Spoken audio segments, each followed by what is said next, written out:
So as Stan mentioned, I'm a wildlife biologist with the Okanagan-Wenatchee National Forest, and it's in Washington State, center of the state. Anyway, I'm gonna talk first just about the landscape level. It's the I-90 Snoqualmie Pass East project that I work on. But I was gonna kind of give you the landscape background, show you some of the slides of the recent structures that we've constructed and the kind of cameras we use for monitoring. And then I'm going to show a 19-minute film, and that takes us to 2021. And then I just have a little bit after that where I was just going to bring you up to speed what's happened since 2021. So this is Washington State. So Oregon's down there for you guys, you can see it. And this is just a map showing all the federal tribal lands all the way from Canada down to Oregon. And that's the spine of the Cascade Crest.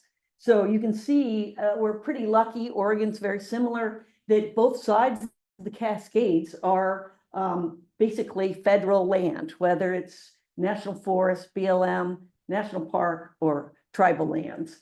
So, but then there is a problem right here. So in 1994, you guys might be aware of the Northwest Forest Plan. Sometimes people called it the Clinton Plan. That's when all the chaos was, everybody's recognizing how horrible it was that we were clear cutting so much, and whether it was private or federal or state. And so the spotted owl became sort of the focal point, the poster child for clear cutting. And this circuit, so the Northwest Forest Plan covers the range of the northern spotted owl, which is Oregon, Washington, and Northern California. So the range of the species. But in this area, so the Northwest Forest Plan basically protected old growth, set aside the old growth, and came up with other ideas of how we're going to manage for old growth, to protect old growth. But there was a problem, that circle there, that's called the Snoqualmie Pass Adaptive Management Area. And as you can see, it's pretty much the narrowest piece of federal land all the way from east to west, from Canada to Oregon. So it was a concern because it's a bottleneck. But then on top of that, it's checkerboard ownership with Burlington Northern. It was the land grants for the railroad, and it became Plum Creek, and some of it's Weyerhaeuser as well. But the checkerboard ownership became a serious problem. So the Northwest Forest Plan required us to do a separate EIS and say how we were going to manage this area for connectivity. And I got really lucky because I was the biologist on this. And basically what we found was that the checkerboard ownership meant a high risk of, well, for the larger animals, the risk was demographic isolation, especially of the South Cascades. So, and high road densities was a problem. So we basically said we needed to reduce the road densities down to less than 2 miles per square mile. And we needed to essentially acquire the private land because we weren't going to have contiguous national forest or forested habitat if we didn't acquire the land. And it was an issue not just for the large animals, ungulates and the carnivores, but all the smaller species that are low mobility. And how do we connect them on the landscape? And because of the fragmented forest, you have 1 square mile, 640 acres, and there's just a high risk of localized extinction because you'd have a relatively small population within that 640 acres. And the population might blink out, but then they could recolonize. Well, as those sections get further and further apart, they can't get recolonized. So it's a high risk to the low mobility species. And so basically starting in 1998, we said we needed to acquire all the land, all the private land. And just this year, we have acquired all of it. Yeah. So it's well over 100,000 acres. There are some other private lands in there that were not owned by Plum Creek, and most of those have also gone into conservation. Forterra is one of the, and Trust for Public Land, TNC. So anyway, the land is now pretty much contiguous. So that, oh, and so the MA plan, I should have said this, was It was to acquire the land, but then it was also to make I-90 permeable to wildlife. And so it stands right when I told them the story of when I was doing the surveys for this management plan, I was just going to run across the interstate. And then I realized, oh, I can't get across. And so how do animals get across? And that was the first time it dawned on me the roadway was an issue. So in our management plan, we said that we had to make I-90 permeable to prevent the demographic isolation of species and to prevent wildlife vehicle collisions. So then when the Washington Department of Transportation recognized they had problems and they were going to have to change I-90, they basically had to do an EIS, and we had to look at how they were going to solve their problems. They had problems as far as interstate transportation, freight, and then we had problems with the connectivity. So we were really fortunate. Washington Department of Transportation was incredible because they had never done this before, but in their purpose and need, when you do an environmental impact statement, you always have a purpose and need, and you need to meet that purpose and need. And they put in their purpose and need that they would do what we said in our plan, that we would prevent the demographic isolation of species and the wildlife vehicle collisions. So that was kind of a first. And this is the project area. So that's the top of the pass off there to the left. So that's Snoqualmie Pass and Easton. Oops. So it's a 15-mile project area. It's in the rain shadow of the Cascade Crest. Sorry about this. And so the elevation changes and the precip changes. From the top of the pass, it's about 140 inches of precip, mostly snow. And then by the time you get to Easton, you're down to 60 inches. And so all the veg zones change. We have a different assemblage of species all along the way. So when we were providing for connectivity, the goal was to provide for the connectivity of all species, not just larger animals, but also the lowest mobility species, mollusks. And so the idea was, yeah. And there's other things that are more, we refer to it as ultra low mobility species. And the goal was you wanted to try to connect whole ecosystems. So you want to have soils, native plants, you want to try to inoculate with some of the local fungus. And because what you're going to need is those mollusks to connect those populations. They have to live in there, right? That's how you're going to provide that connectivity, is to have good enough habitat. So it's a pretty big order. Okay. And this is one of our first structures. That's about 1,100 feet wide. It backs up with the reservoir. But so for 2 years, 2 months of the year, it is inundated and animals can't get through. So DOT built another bridge that's 120 feet wide that stays high and dry year round. And we construct everything to be at least 12 feet above the average snow load so that animals can move through year round. And these are some of the other structures they built. And that one to the left there at the bottom, you can see that's the overcrossing, and then there's an undercrossing right next to it. So this is the overcrossing. This is the first overcrossing that was put in the state of Washington. And it was it's rare because it's put over 6 lanes. So that's the same picture. And so that's the overcrossing and the undercrossing right next to it. And one of the things in the world of road ecology, everybody always asks, what do animals prefer, an overcrossing or an undercrossing? And that's hard to get at because they're always in different locations. In our case, we got them right next to each other. So it's a built-in experiment, which is way cool. Yeah, well, the answer is C, this is elk. So the dogma was elk will never use an undercrossing. And so we believed that, and it actually, there's part of it that's true. But it's because we made these so tall that they are using the undercrossings. They still prefer the overcrossing, but they still use the undercrossings as well. So and I'll talk about that a little more later. And one of the things we're doing is we learned, so Banff National Park, they were hugely helpful to us, right? Because it's similar, it's Canada, similar ecosystem, similar species. And they'd already put in overcrossings, undercrossings, and we could learn from them. And one of the things they warned us was that in Canada, in Banff, when they put in some of the structures, everybody said immediately it was a failure.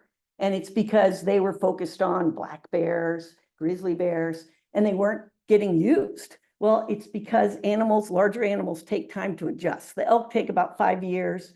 Black bear takes about 5 years, grizzly, similar. And so what they told us is you need to write a monitoring plan and you need to say exactly what the expectations are and basically disclose that there are some species. It's a succession of species adjusting to these crossing structures so that nobody says you're a failure.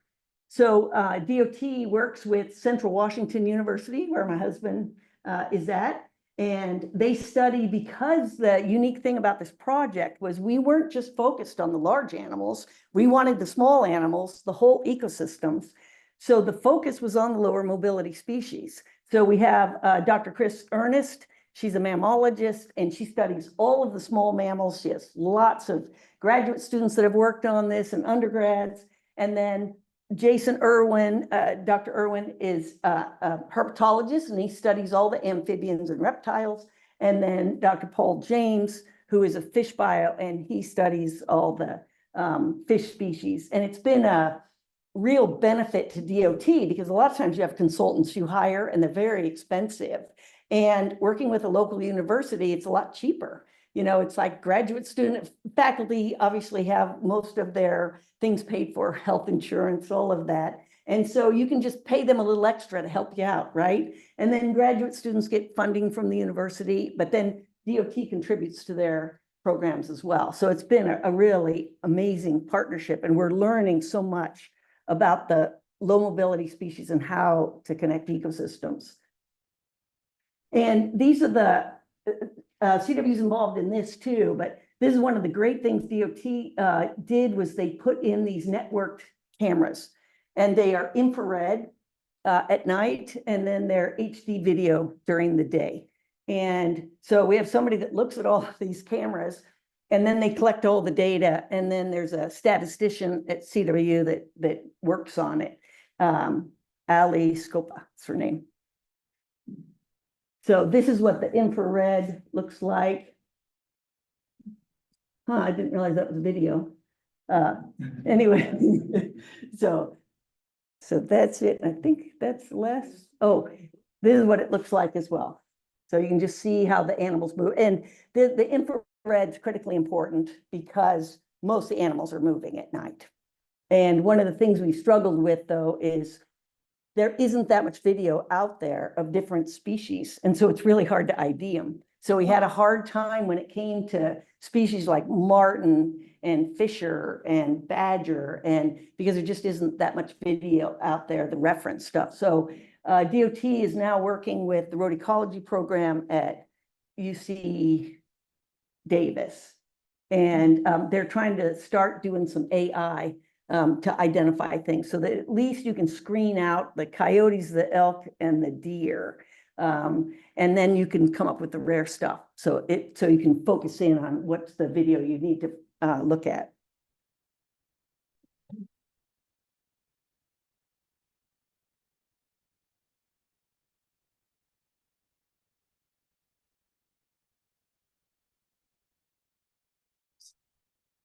Yes. So the sound's not working? I'll get it. Forest ecosystem that's in the rain shadow of the Cascade Crest. We are very fortunate because we have connected, protected land, whether it's national parks, national forests, wilderness, or tribal lands. In the early 90s, we were recognizing that we had a problem as far as the traffic volumes going up on the interstate and becoming a barrier to the movement of wildlife.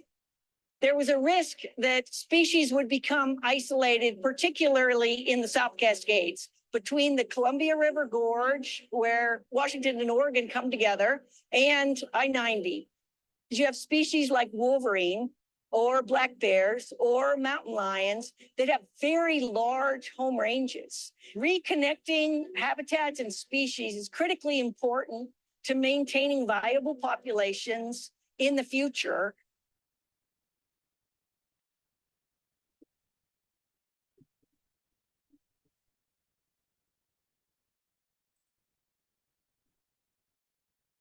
We had this great opportunity in about 1999 to start collaborating with DOT because they really needed to modify the highway, go from 4 to 6 lanes, and fix a lot of safety issues. The I-90 project really started out as a way to reduce road closures due to avalanches. And from the department's aspect, we started looking at other things such as deteriorated concrete pavement, capacity issues. We discovered this whole other aspect that we needed to address as part of this project, one of it being wildlife connectivity. This was an opportunity to create a win-win, fix things for transportation, and also fix things for wildlife connectivity. The I-90 Snoqualmie Pass East project is a 15-mile corridor project. Right now, we're about halfway, about 7.5 miles. We started phase 1 near Hyack, around Lake Ketchlis. We created a wider structure at Gold Creek that allows Lake Ketchlis to back up underneath the bridge and connect with wetlands that were cut off by the roadway. We have multiple undercrossing structures that not only allow additional lanes for the traveling public to cross, but also for wildlife to cross underneath the roadway to get to Lake Ketchlis or to another side of the highway without being hit. We have avalanche bridges now that allow the snow to go underneath the roadway instead of onto the roadway. So in phase 2 is where we built this big signature structure that you see behind me. This crossing structure here is the Ketchlis Wildlife Overcrossing. It's the first one built on an interstate in the state of Washington. This bridge is 150 feet wide. There is soil on it. There are 8-foot high sound walls so that animals can't jump off, and it protects from the sound and animals feel safe.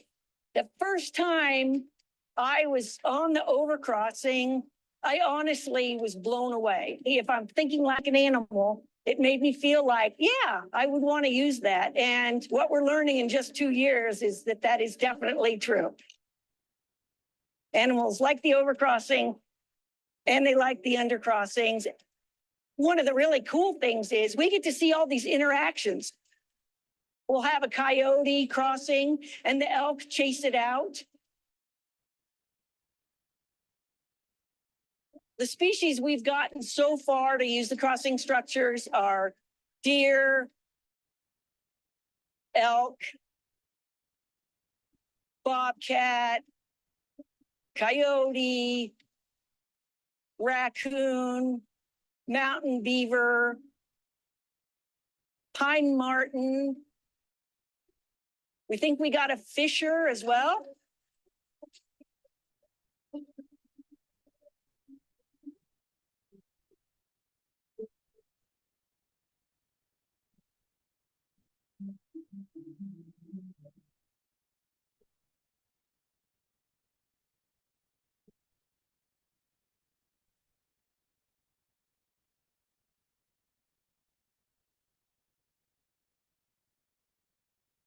We knew mountain lions were present on either side of I-90, just waiting to cross. We knew it was going to happen at some point because they follow deer and elk populations. And it was really exciting this year when we found that the cameras were showing a mountain lion.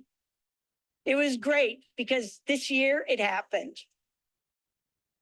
This was our first time we'd gotten mountain lions on the crossing structures. And the species we're waiting on are black bear. We have cameras and bears are on either side. They're just getting ready.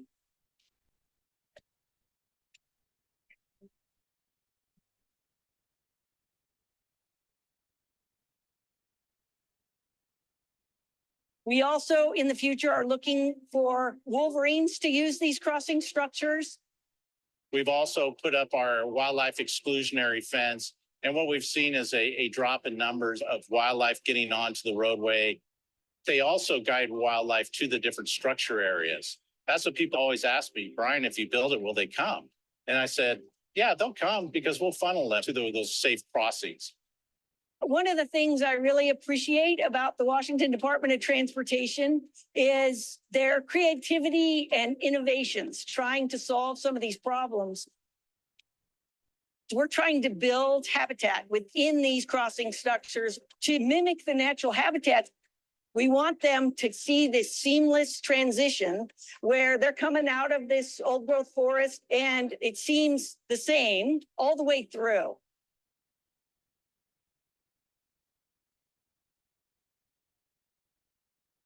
When you restore a habitat, you want to bring in the similar species that are in the area.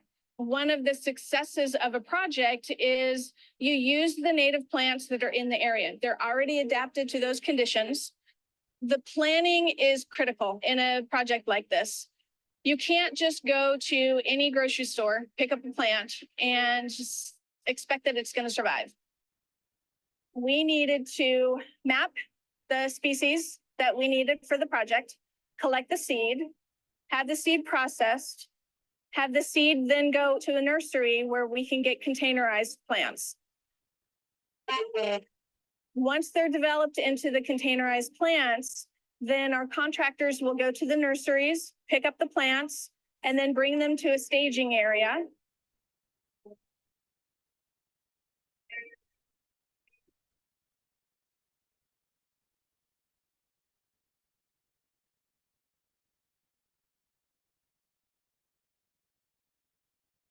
I think this last phase that we planted last year, which included the overcrossing, 80,000 plants.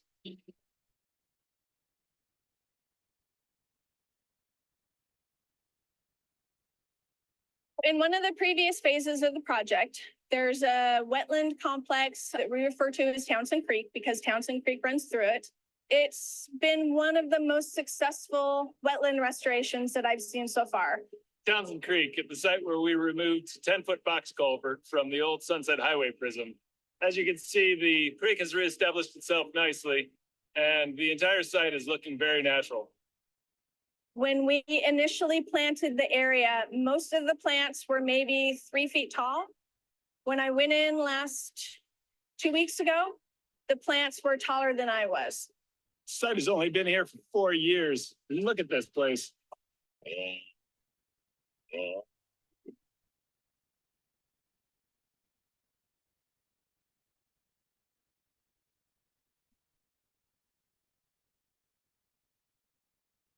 You see the species that you hoped would do well, and they're actually very successful. They're thriving in where we put them.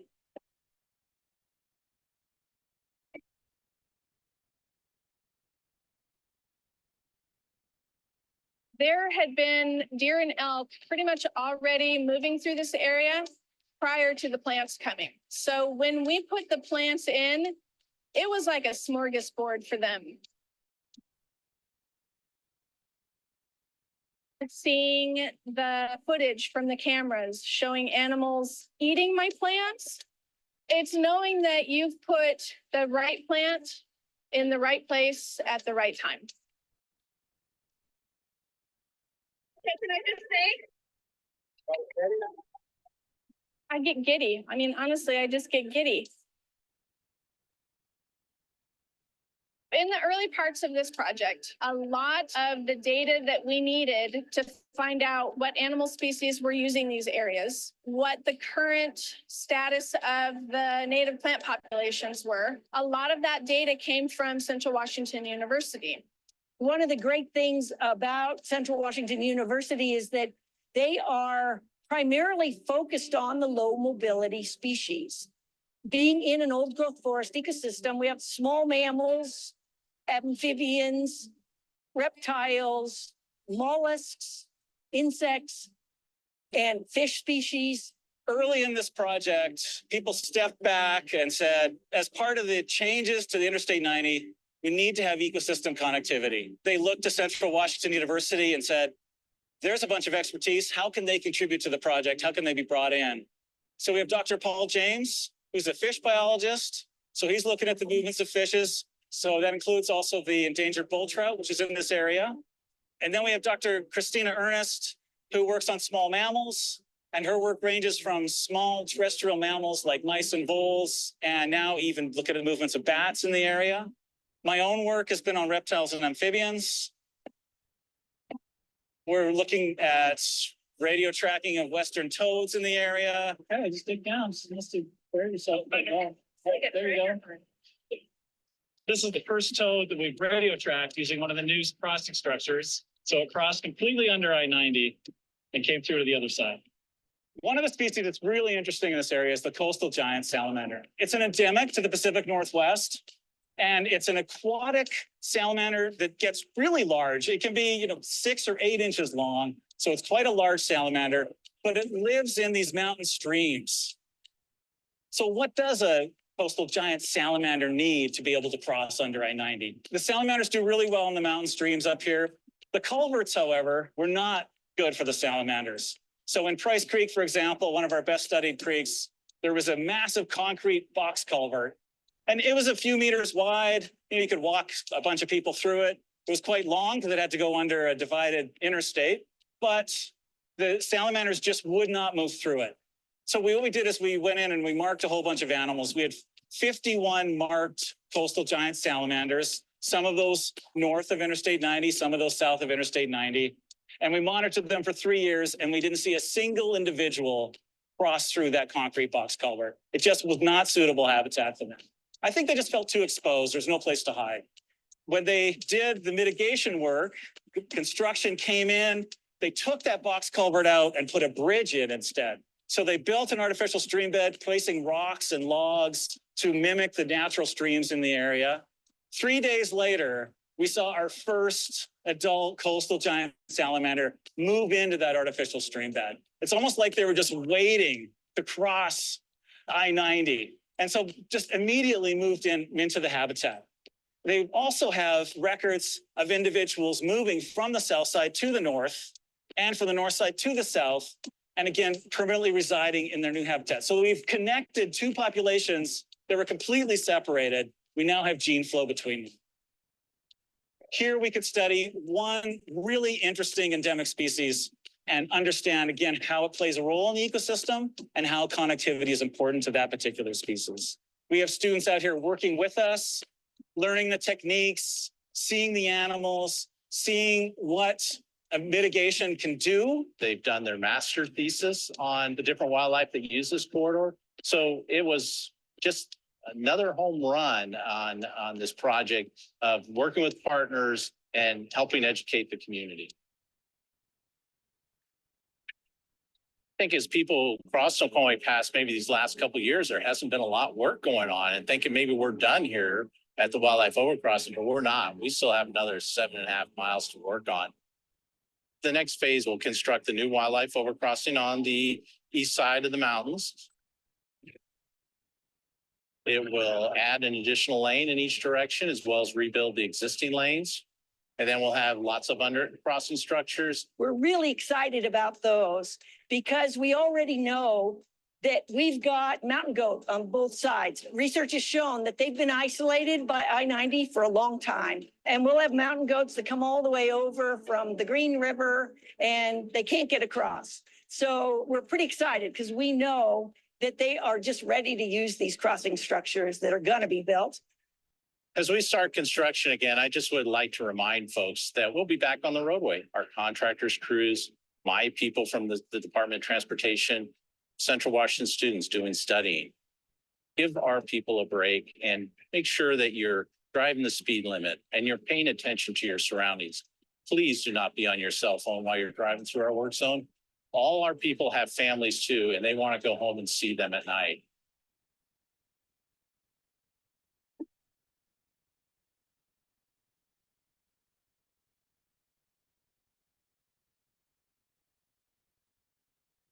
This is really exciting for us as researchers to come into an area and to see the changes take place, to see the improvements take place, and to quantify and measure that and demonstrate to everyone that this is working. With the I-90 project, we took a holistic approach to trying to connect these ecosystems, hydrology, plants, soils, and a diversity of crossing structures, and focused on all those different habitats we have in the project area. The partnership that we've developed with Washington State Department of Transportation is probably one of the most unique partnerships I've been involved in. I don't think there's probably a soul in Washington who hasn't been affected by this project in one way or another. A lot of people will ask me, how do you make this happen? And I have to say that the credit goes to Washington Department of Transportation and their collaboration. And they brought in everybody, Kittitas County, state parks, Washington Department of Fish and Wildlife, U.S. Fish and Wildlife, EPA, Army Corps of Engineers, Department of Ecology. It was very impressive. We've had tremendous support from a whole lot of partners from day one.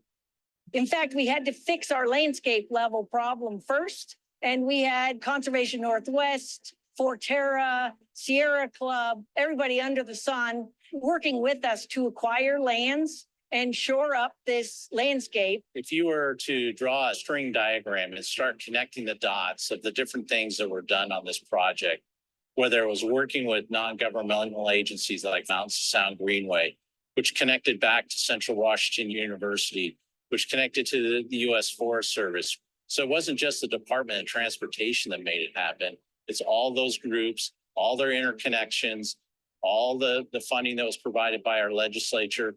It truly is a state project.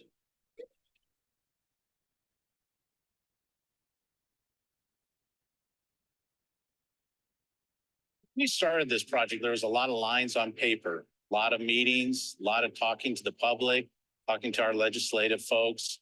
And as the project progressed, you just wonder, is it ever going to come to fruition?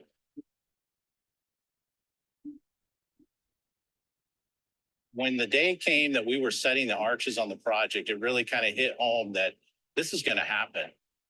And when you come up here every summer and you see the plants growing and you talk to project partners and you see the videos from our wildlife monitoring team and you get invited to other states to talk about this project, all wanting to know how we did it. I mean, it's a great feeling.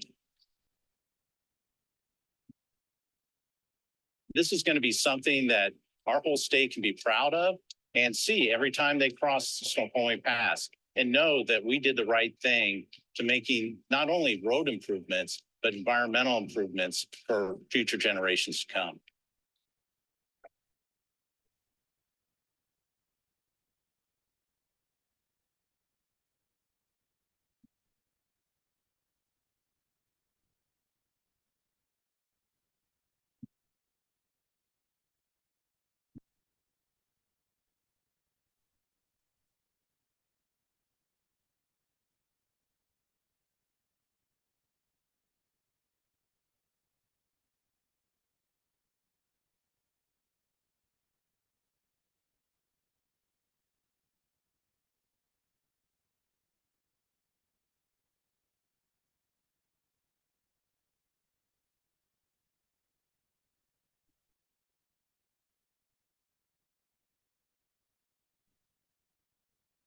I thought that would have turned on before. I'm surprised. I thought, oh, well, that when I played that slide, that's how the HD video works. So we also have sound. So since since we put in phase 2A in 2021, so we were showing the planting that happened in 2020. And right after that is when we got in the fencing. So in 2019, we put in the fencing. And basically what happened was, at first, we didn't have the fencing, and it's the incidence of wildlife vehicle collisions went down, but it didn't go all the way down. And once we put in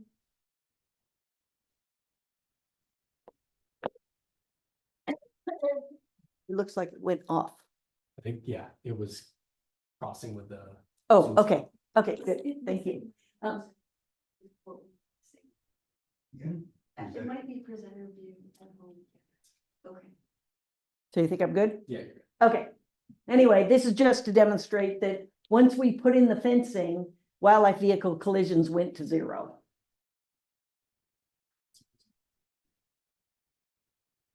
This just shows the exact same thing. Wow. Yeah, and it's pretty dramatic. Sometimes people will think, like that film I showed you is on YouTube and it's had like 700,000 views. And it's interesting, the comments, because a lot of people would say, what a waste of money.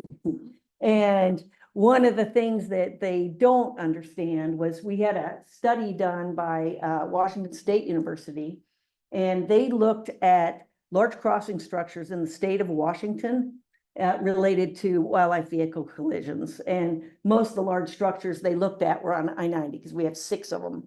And I think they had 2 other places. But what they found was that each one of those crossing structures was protective for 10 miles on both sides. And it reduced the number of accidents so that we were saving for every single crossing structure $200,000 to $400,000 every single year. Besides the fact that people aren't getting hurt.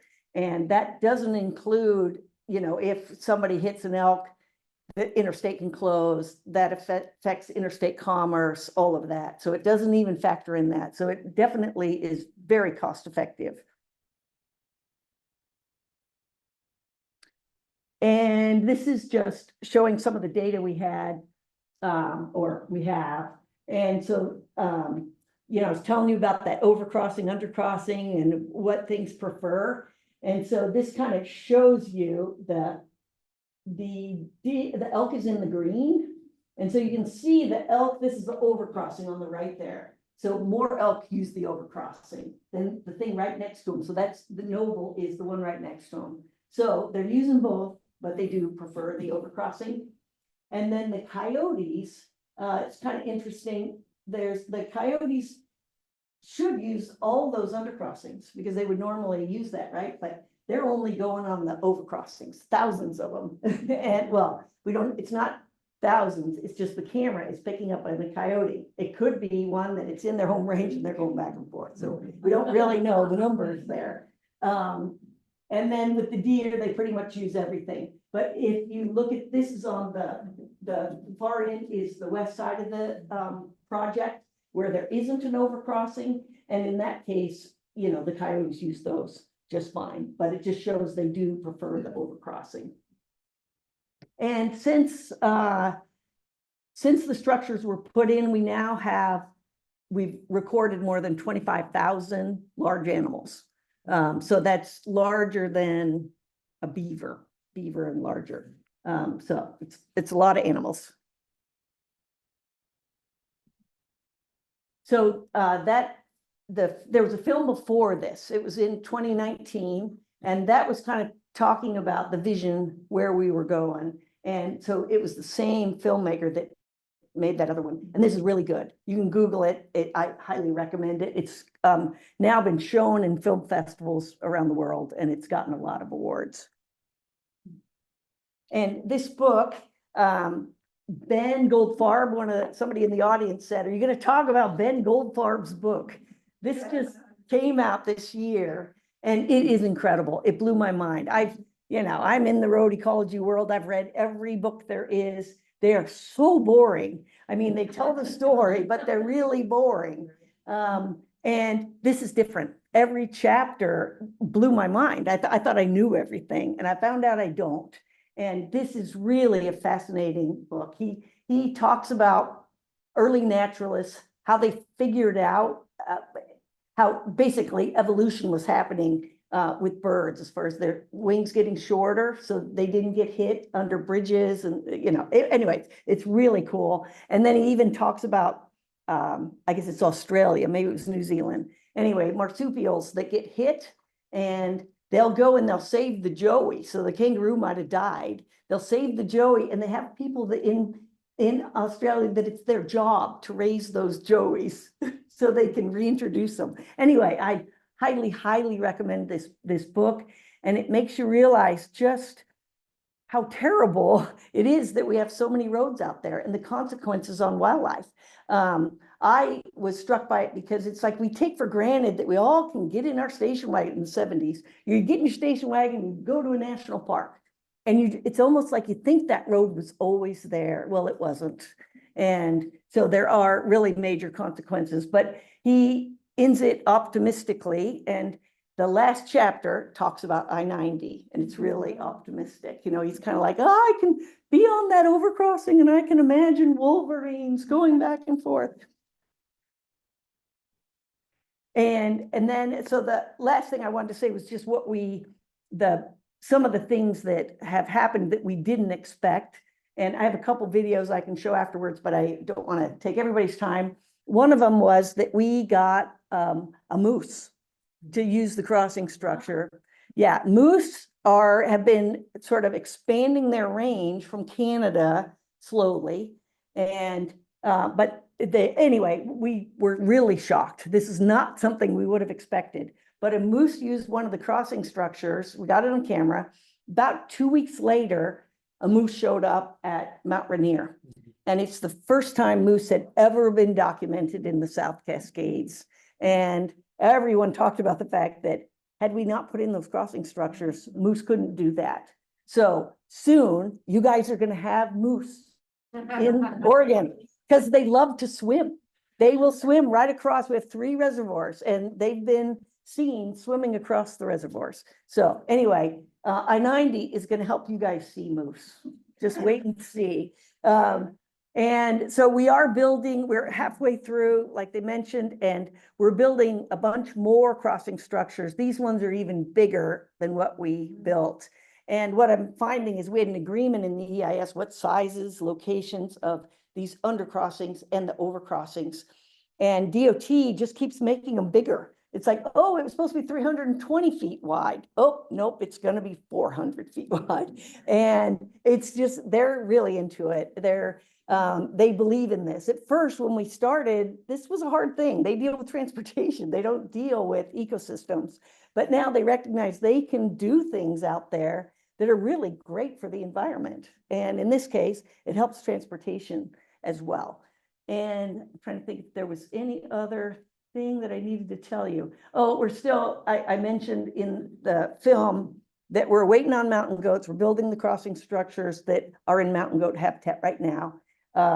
And that's the habitat for wolverine too. So we are anticipating that's where we're going to connect them. And then Larch Mountain salamander. I had a picture at the start of Larch Mountain salamander. And it's basically a Talus obligate species. And there's a population on either side of I-90. They're ultra low mobility. We probably cannot connect to those populations, but we're going to try. And some of the large crossing structures, we're going to put Talus inside them. And we're putting on side slopes close to that area where the habitat is. We're actually adding Talus. And it has a benefit to DOT as well, because they can just, it's like there'll be a slope and they can just do a side dump of this rock and create talus. And so they're essentially creating habitat, but it also stabilizes the slope. So it does have that other advantage, and you also have less risk of weeds. So that's all I had. I do have a few more videos if you want to see them, but I also wanted to be open to questions.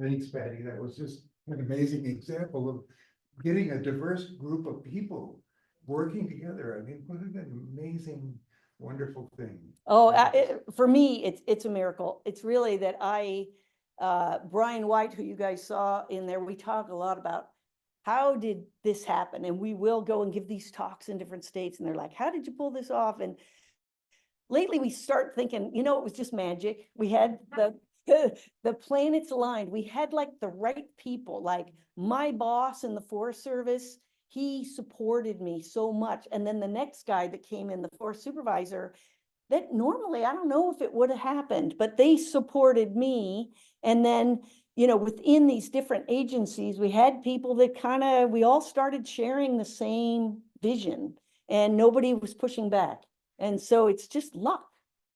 have a lot of private landowners really buying into this and cooperating. Well, yeah, some of it was all the lands we acquired.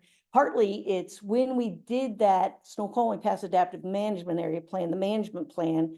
And we went to a land exchange. Nobody likes losing public land. So it quickly became a whole campaign to not just exchange lands and lose lands, but to acquire the lands. And so there was a campaign that was 5 years. And Microsoft, I can't remember what his name is. Anyway, some people contributed money. It started this Cascade Conservation Partnership, and they got private donations. And then that was matched with land and water conservation funds that helped us acquire the land. And then I-90 kind of comes in after that. And what they did is they had this amazing website. Paul Allen, that's his name, from Microsoft. He gave the startup money. And they, once the 5-year campaign's over, then they just morphed that website from the Cascade Conservation Partnership to the I-90 Wildlife Bridges Coalition. And so then they became advocates. And this was a big paradigm shift too, because one of the things that happened, this project is completely state funded, no federal funding. And state of Washington, nobody likes paying taxes. They don't want, they don't want that much money going to roads. And so there was a gas tax for very specific projects, about 5 mega projects. I-90 was one of them. And so the environmental groups are out there dressed like fish, campaigning for a gas tax. This hadn't happened before. And so it was, this partnership. And then they did things, all kinds of campaigns in the schools, teaching kids about connectivity and doing drawings. That's one of those drawings is they had kids draw, and then the winner, it would go up on a bulletin board above I-90 so that, the kids would get celebrated. And anyway, they did all kinds of innovative outreach. And we also, the truckers hugely supported us too, because it was a big impact when the interstate closes, because in Washington, that is the main point for freight. The other passes are not kept open during the winter all the time. And so keeping that open is really important to them. Okay, I'd like to open it up for questions. And I guess the way we do this is you ask a question, and for the benefit of people on Zoom, I'll try to repeat the question. We'll see how that goes. So when an animal roadkill is run over and then it becomes a health hazard and a safety hazard, is there a way for animals and roads to be, or roadkill to go into a database to help maintain, to see where the animals are crossing and when they're meeting ill-fated ends, and maybe future projects that need to go in somewhere? I mean, it could be the highway patrol, it could be the road, the Department of Transportation, or even a national database like that, because some roads are probably more dangerous than others, and some roads are more vital for animal species than others. So the question is too, with keeping track of road kills or a database so that you can get information from. Yes, and that is done. So DOT, a lot of times they'll go out early in the mornings to pick up the carcasses.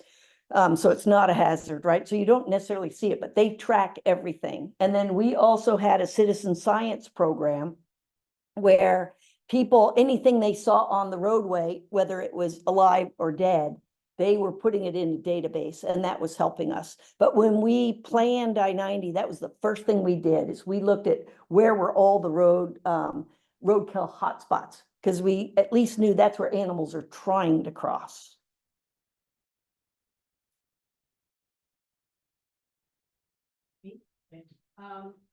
As a cyclist for a long, long time, I frequently, unfortunately, see a lot of snakes over on Earth Road, and I wondered how successful in relatively low mobility, large creature, how would snakes use this kind of a facility?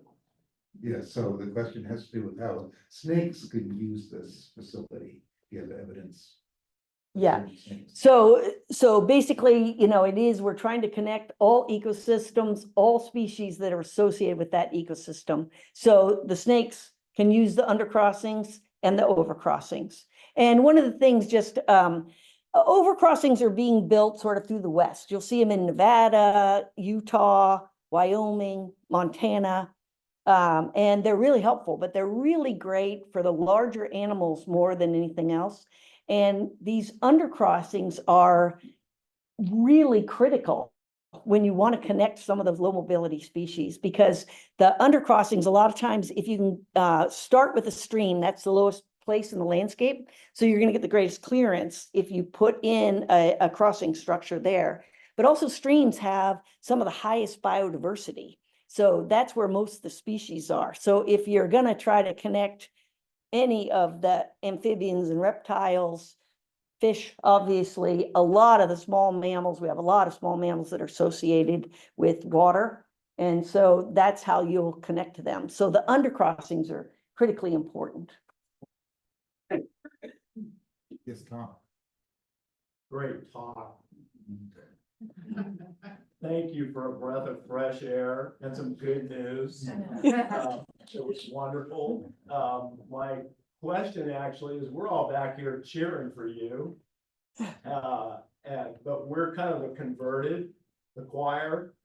Do you have any sense of how the project has swung general public opinion, if there's any sense of that? Especially in Washington, toward, like you were saying, well, people say, it's a waste of money, but has that shifted? Good. Sorry, Go ahead. just for the Zoom audience, I Yeah. wanted to say that the question had to do with the impact on public opinion concerning these crossings. Yeah, I would say it's really highly supported. And if you Google WSDOT critter crossings and read the comments, like I was saying, there were 700,000. When I'm depressed, that's what I do. And it's like, what you read is people are like, oh my God, we need this everywhere. And really, it is really supported. It's rare that somebody says this is a waste of money. And this is becoming a bigger deal nationally. You can also Google this, but we were on CBS Sunday Morning and they talked about I-90, but the other project they talked about is the one in California.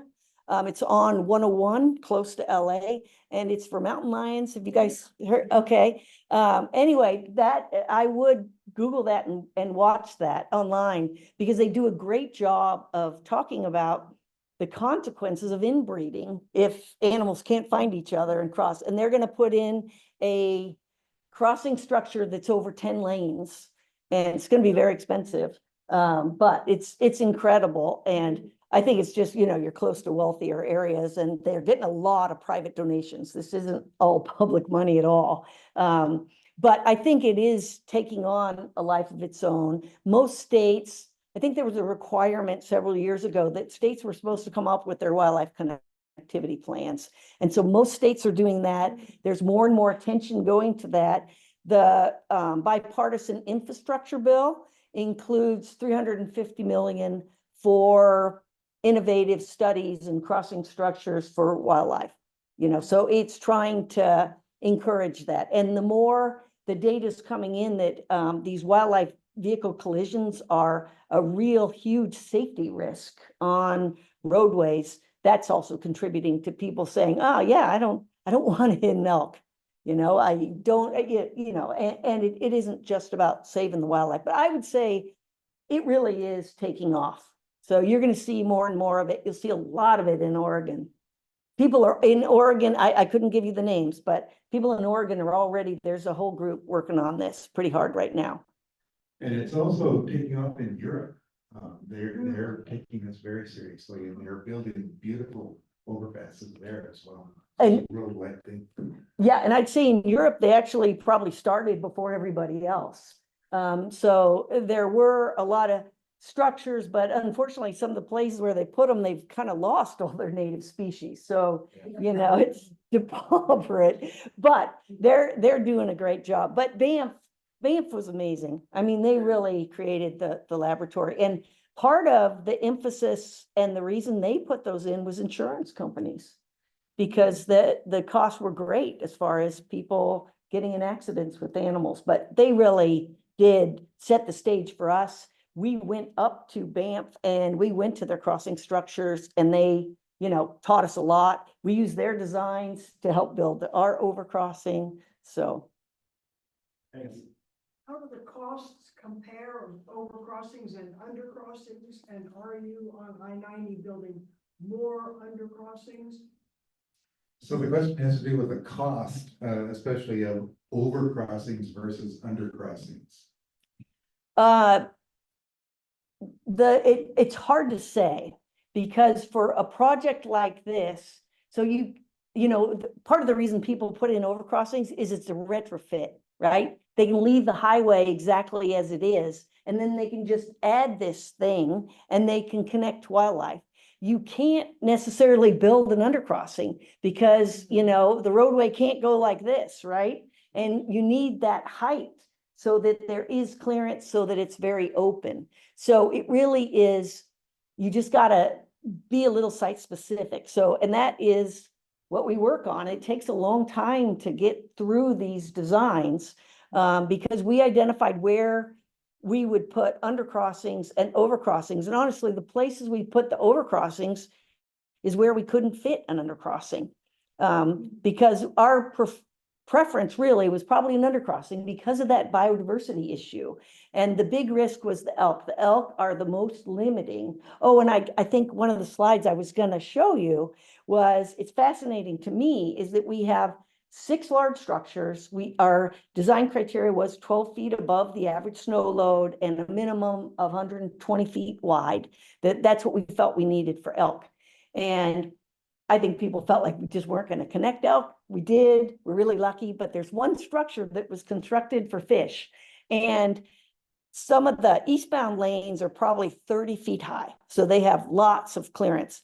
And then the westbound, there's one part that's only has 10 feet of clearance. And that's been open now since 2012, and we haven't had a single elk. So even though there's a crossing structure close to it, and we get thousands.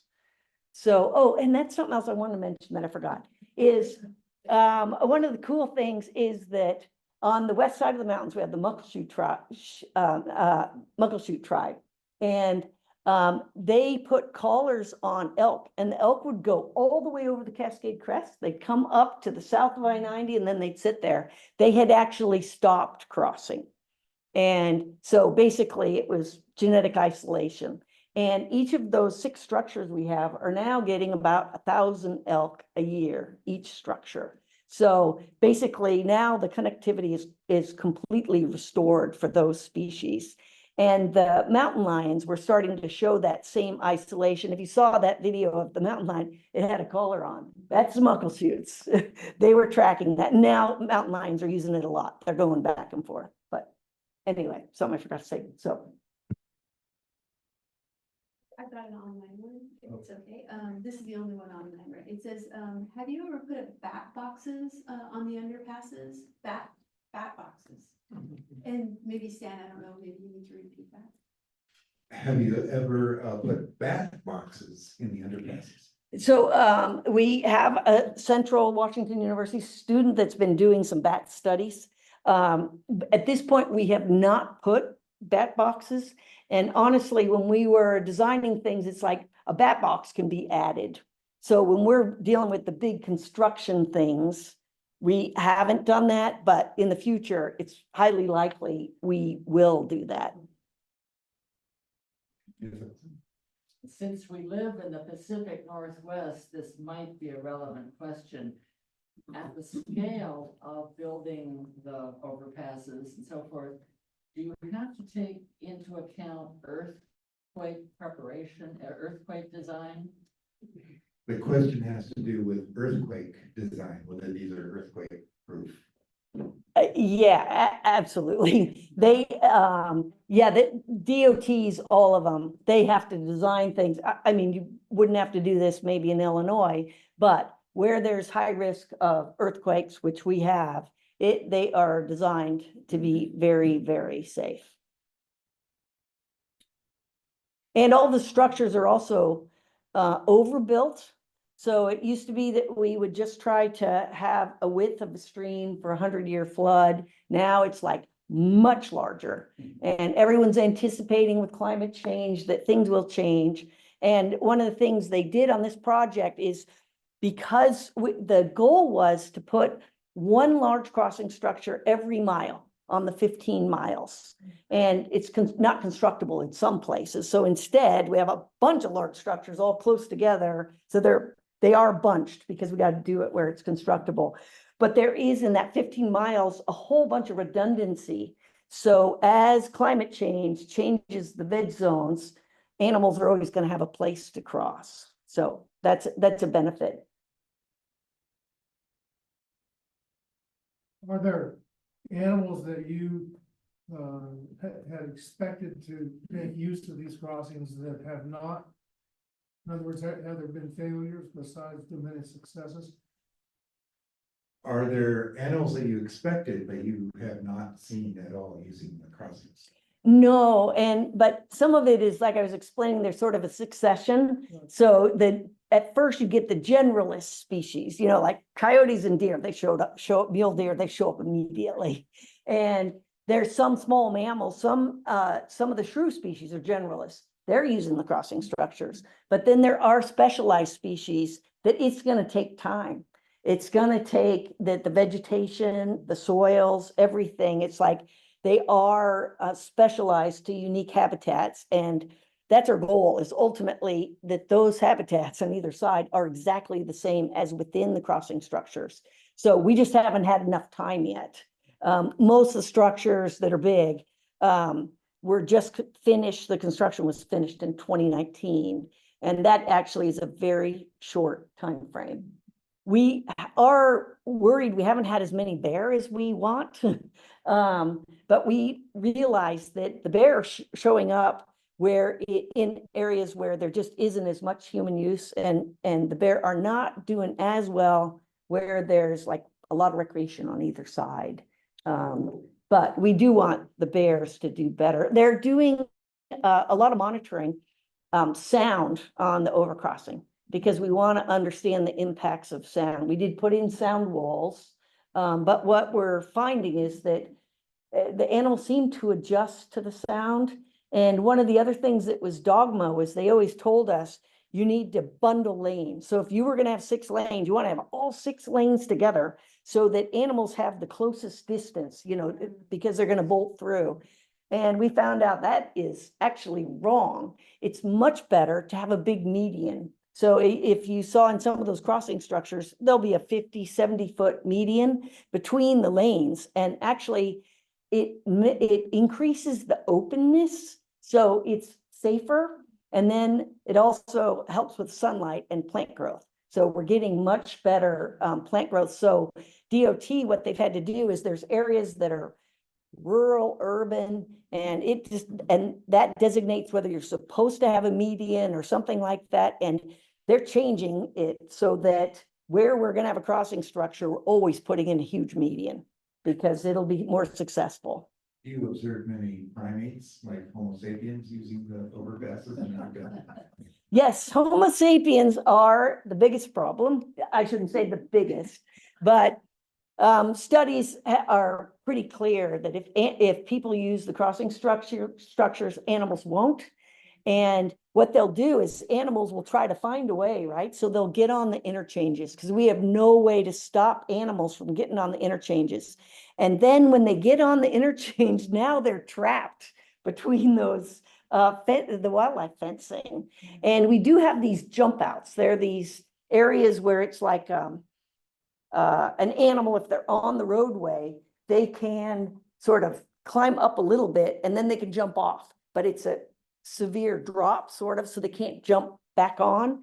But the hazard of having a herd of elk or deer get inside that fence it's a disaster.